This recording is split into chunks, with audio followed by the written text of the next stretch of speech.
हज़रात मिल्लत इस्लामी अस्सलामु अलैकुम व रहमतुल्लाहि व बरकातुहू।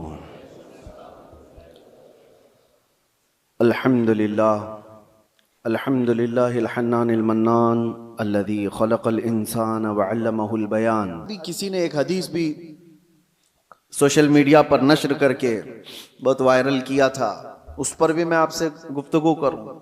एक हदीस मिलती है, इज़ा रअयतुम उमूद अहमर क़िबल अल मशरिक़, जब ईस्ट की तरफ से, अब ये तो एरिया पूरा मिडल ईस्ट ही है, मशरिक की तरफ से तुम आग का सुतून देखो तो हुजूर फरमाते हैं फद्दखिरू ताम सनतिकुम, तो अपने एक साल का खाना जमा कर लो।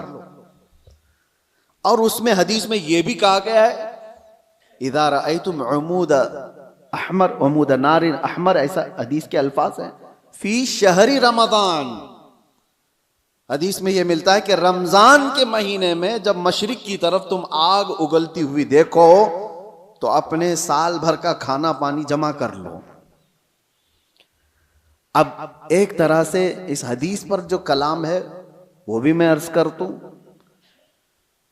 अक्सर अइम्मा इकराम ने इस हदीस को ज़ईफ करार दिया है, और ज़ईफ अहादीस बहुत सारी आमाल में मकबूल होती हैं, लेकिन जिन अइम्मा ने इसको जिक्र किया, अब उसकी तशरीह हम ये नहीं कहते कि जिस आग का और जिस सुतून का जिक्र आया है वो यही जंग के मुतालिक है और यही ईरान से निकलने वाली आग का है, यह हम यकीन के साथ नहीं कहते, लेकिन अल्फाज ये मिलते हैं कि मशरिक की सिमत से अगर तुम आग का मीनार देखो, ये मिसाइल जब उड़ते हैं तो ये आग का मीनार ही बन जाते हैं, आग का सुतून बन जाते हैं।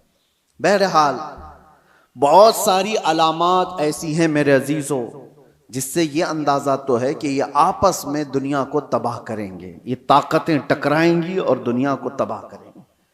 आम लोगों की मौत कसरत से होगी, बड़े लोग अपनी अपनी सिक्योरिटी और अपनी हिफाजत का इंतजाम करके बैठे होंगे, आम इंसानों को मरने के लिए छोड़ दिया जाएगा। जंगों में सबकी तबाही है, कहने को तो अमेरिका कल ऐलान कर देगा कि हम जीत गए, जीत किस बात की है?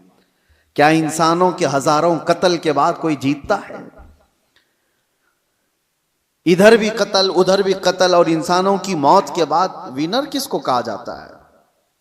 यह तो सिर्फ और सिर्फ अपने नफ्स को बड़ा बनाने का एक जरिया है, बाकी जीत किसी की नहीं होती। जंगों में मरते इधर भी हैं, मरते उधर भी हैं।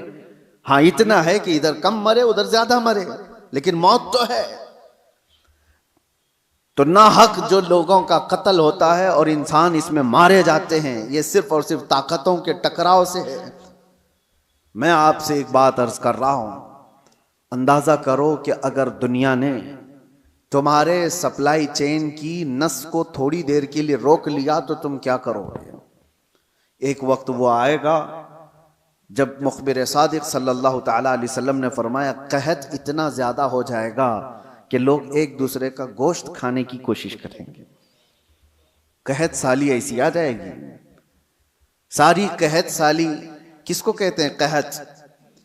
एक हदीस में तो मिलता है कि दज्जाल के आने से 3 साल पहले पहला साल ऐसा होगा कि जमीन 1/3 हिस्सा सब्जा उगाना रोक देगी और आसमान 1/3 हिस्सा बारिश बरसाना छोड़ देगा। और दूसरा साल ऐसा आएगा कि जमीन आधा हिस्सा सब्जा उगाना छोड़ चुकी होगी और आधा हिस्सा आसमान बारिश बरसाना रोक देगा। और तीसरा साल ऐसा आएगा कि जमीन पूरा हिस्सा सब्जा उगाना छोड़ चुकी होगी और आसमान पूरा ही बंद हो चुका होगा, कोई बूंद कतरा नहीं गिरेगा बारिश का। और उस वक्त लोग कहत में ऐसे मुब्तला होंगे कि उनके पास खाने पीने की कोई चीज नहीं रह जाएगी। ये तो दज्जाल के ज़ुहूर से पहले की अलामत बताई गई है, लेकिन कुछ रिवायात मैं आपके सामने ये भी रखता हूं। जिन चीजों के हम हैबिटेट हैं, आदी हैं, उन चीजों के इस्तेमाल पर अगर रोक लगी तो हमारी जिंदगी अथल पथल हो जाएगी। आपको सिर्फ ऐसा लगता है कि गैस और तेल के रुकने से क्या होगा, किसी एनर्जी इंफ्रास्ट्रक्चर पर हमला होने से क्या होगा मेरे अजीजों? आज जिस सिचुएशन में हम हैं, हमारी जिंदगियां पूरी उलट पलट हो जाएंगी। हम वो लोग नहीं हैं जो चक्की पीस कर खाने वाले थे, आज मशीनों के दौर में जीने वाले लोग हैं। तुम्हारे पास एक चम्मच मसाला भी बगैर मशीन के पिसा हुआ नहीं होता। हर चीज के लिए तुम्हें एनर्जी की जरूरत है, हर चीज के लिए तुम्हें करंट और तेल और गैस की जरूरत है। ऐसी आदत हमें आज लगी हुई है। हमारा कोई खाना बगैर मशीनों से गुजरा हुआ नहीं आता, कोई खाना। हाँ, सिर्फ और सिर्फ कुदरती फल फ्रूट खा लिए तो अलग बात है, बाकी सारे जो खाने के जो हमारे आदात हैं ये बगैर एनर्जी प्रोसेस से नहीं आते हमारे पास। कल को जब ये सवारियां रुक जाएंगी, जब ये नक्ल व हमल एक जगह से दूसरी जगह जाने के ट्रांसपोर्ट और कम्युनिकेशन सब रुक जाएगा, तो लोगों के अंदर का एक पागलपन बाहर आएगा। ये इब्तिदा है। दूसरी एक चीज, आज से तकरीबन 9 साल कबल मैंने एक बयान में अर्ज किया था, क्रिप्टो करेंसी का जो यहां पर दुनिया में रिवाज लाने की कोशिश की जा रही है, उससे क्या होने वाला है। एक बात मैं आपको बताऊं, अनकरीब ऐसे हालात आएंगे कि आपका माल और दौलत सब खत्म कर दिया जाएगा। आपके जेब में जो ये सिक्के और पैसे हैं, एक दिन ये सब निकल जाएंगे। वैसे भी अभी आधे से कम रह गए आपके पास। आपकी जो दौलत है वो सब आपके बैंकों में है और आप मोबाइल लेकर के घूमते हैं या एटीएम कार्ड लेके घूमते हैं। आपको बैंक ने सिर्फ इतना बताया, इतने डिजिट हैं आपके पास पैसे। आपको भी यकीन है 10 लाख रुपए आपने बैंक में जमा किया और 10 लाख का डिजिट आपको बैंक ने दे दिया आपके मोबाइल के मैसेज पर, और आपको यकीन है मेरे पास 10 लाख हैं। पकड़ने में कुछ भी नहीं आपके पास, और ना ही रोज जाकर के आप बैंक का मुशाहिदा कर रहे हैं कि मेरे जो नोट दिया था वो है कि नहीं है कि नहीं है। आपको उससे कोई मतलब नहीं। बैंकों ने आपको एक जमानत दे दी कि आपके इतने पैसे हमारे पास हैं। जमानत क्या है? सिर्फ मैसेज है, वो डिजिट है, वो नंबर्स हैं। उन्हीं नंबर्स पर दुनिया जी रही होगी। अभी ये रिवाज और बढ़ता जाएगा। आप जो कैरी करते थे सिक्के और नोट, वो भी खत्म कर दिए जाएंगे। कुछ नहीं होगा किसी के पास, और सारा ट्रांजैक्शन आपका जो चलता है वो इंटरनेट से चलता है। जिस दिन इंटरनेट को शट डाउन कर दिया जाएगा, सारे के सारे फकीर होंगे, किसी के पास कुछ नहीं होगा। उनके हाथों में ना कोई रकम होगी ना कोई पैसा होगा, क्योंकि सब कुछ उनको बताया गया था कि बैंक में इतने डिजिट हैं हमारे पास। इसकी क्या श्योरिटी है कि कभी इंटरनेट बंद नहीं होगा? इस हुजूर फरमाते हैं इस अस्फहान शहर से 70,000 यहूदी दज्जाल की फौज में शामिल होंगे। अब ये अस्फहान कहाँ है? अस्फहान तो ये ईरान का शहर है। 70,000 यहूदी हैं यहां पर? नहीं, लगते तो नहीं है, लेकिन हदीस पाक है। अल्लाह के नबी सल्लल्लाहु अलैहि वसल्लम ने फरमाया 70,000 यहूदी दज्जाल की जमात में दाखिल होंगे। वो ईरान के इस शहर से दाखिल होंगे, उसकी फौज में आएंगे।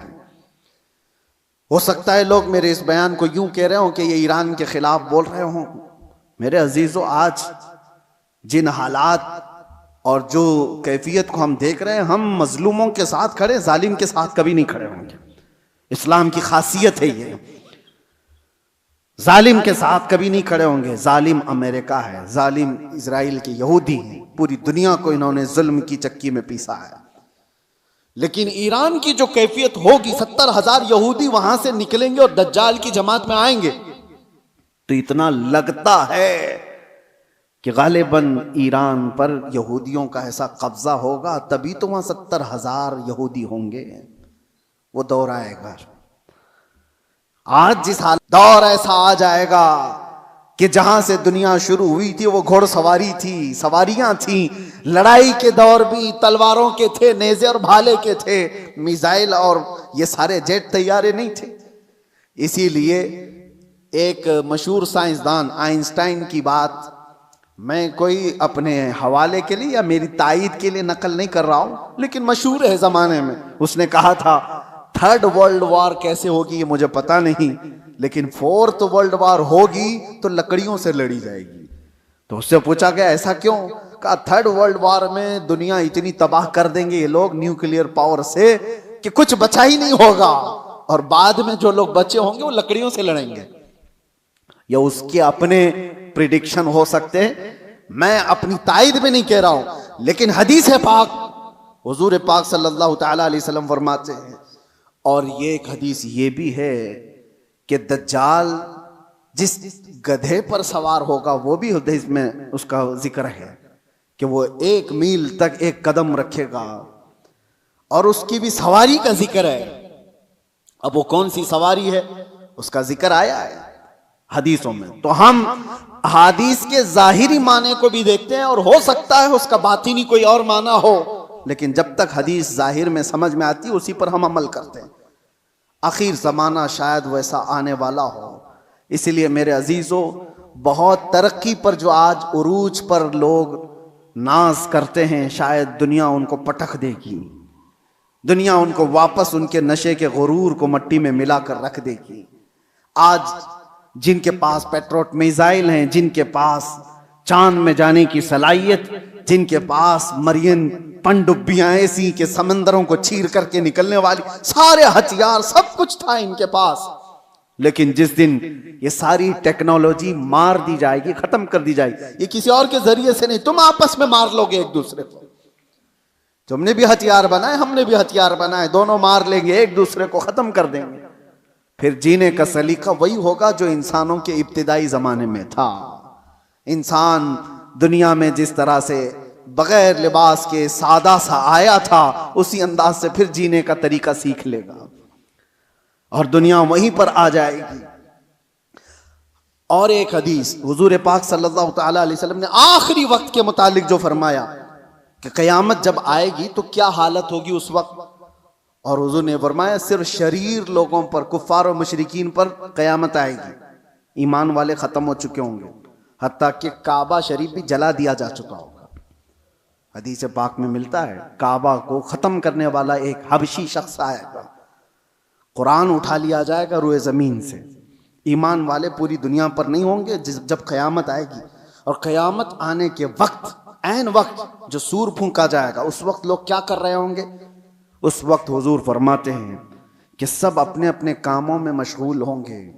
कोई खेती बाड़ी कर रहा होगा, हल चला रहा होगा, कोई कपड़ा काट रहा होगा, और वो वहीं से अपनी कैंची फेंक देगा, हल चला रहा होगा वही फेंक देगा, वो आवाज सुनते ही, यहां तक कि हामिला औरत के पेट से बच्चा निकल जाएगा उस आवाज की दहशत से।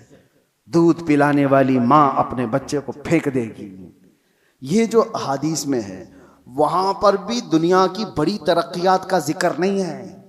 ये नहीं है कि बहुत हाई फाई इंटरनेट में आदमी बैठा होगा या मशीनें चला रहा होगा, वहां पर भी हदीस में जिक्र मिलता है कि हल चला रहा होगा, कैंची काट रहा होगा। फिर मुझे यही कहना पड़ता है कि दुनिया जहां से शुरू हुई थी उन्हीं हालात पर आ जाएगी। ये कैंची हाथ में लेगी और हल हाथ में लेगी, जमीन में बीज बोएगी और फसल उगाएगी, और जब आएंगे तो चक्की पीस करके अपने घर के खाने का इंतजाम करेगी।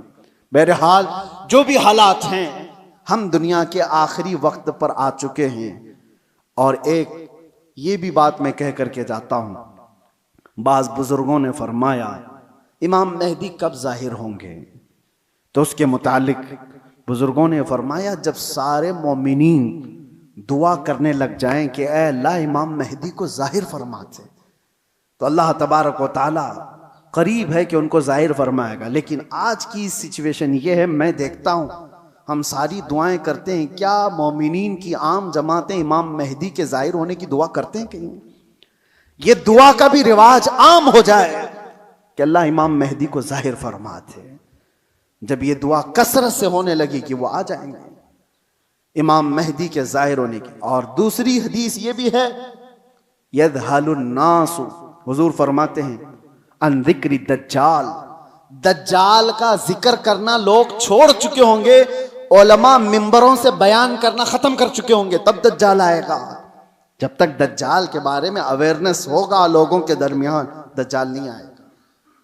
लोग बयान करना छोड़ चुके होंगे और उसका जिक्र करना तर्क कर चुके होंगे, ये दोनों चीजें हमारे अंदर आने ना पाए।